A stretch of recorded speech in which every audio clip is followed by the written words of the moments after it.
જય શ્રી કૃષ્ણ. ચાલો સાંભળીએ પવિત્ર પુરુષોત્તમ માસ નિમિત્તે પુરુષોત્તમ માસ અધ્યાય 8મો.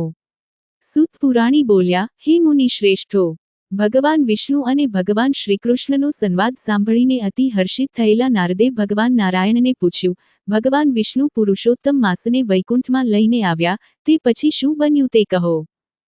ઉપરાંત અર્જુન કૃષ્ણની કથા પણ જણાવો, કેમ કે અર્જુન કૃષ્ણની કથા લોકોને હિતકારક છે. ભગવાન નારાયણે જણાવ્યું, હે નારદ, ભગવાન વિષ્ણુએ પુરુષોત્તમ માસને પોતાને ત્યાં વસાવ્યો, તેથી તે પ્રસન્ન થયો, સાથે સાથે ભગવાન વિષ્ણુને પણ સંતોષ થયો. હે નારદ, હવે શ્રીકૃષ્ણ અને પાંડવો વચ્ચે કામ્યક વનમાં શું બને છે તે તને કહું છું. ભગવાન શ્રીકૃષ્ણ યુધિષ્ઠિરને ઉદ્દેશીને બોલ્યા, હે ધર્મરાજા, તમે 5 ભાઈઓ અને દ્રૌપદી રાજપાટ ત્યજીને જંગલમાં ભટકો છો, ને પારાવાર દુઃખ વેઠી રહ્યા છો. આ દુઃખમાંથી મુક્ત થવા માટે તમારે પુરુષોત્તમ માસનું વ્રત કરવું જોઈએ.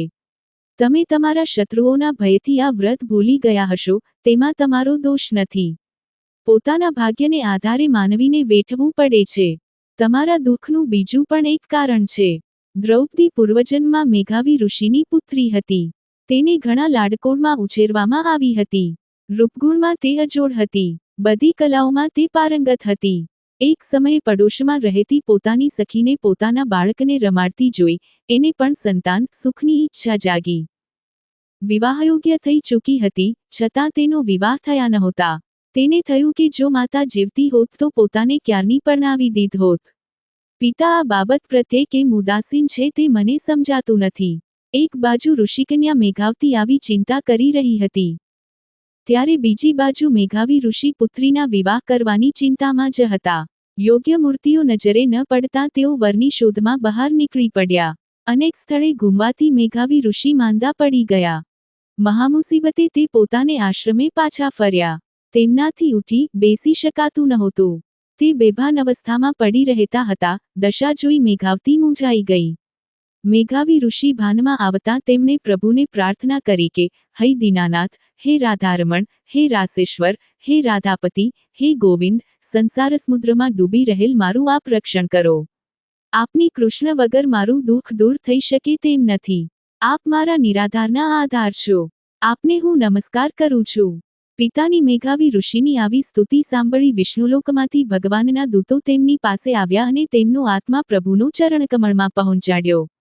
આ બાજુ આશ્રમમાં પિતાના મૃત્યુથી મેઘાવતી કલ્પાંત કરી રહી હતી. મેઘાવતીએ પિતાના શબને પોતાના ખોળામાં રાખ્યું અને રડતા રડતા બોલવા લાગી, હું પિતા, આપ મને નોંધારી મૂકીને ચાલ્યા ગયા.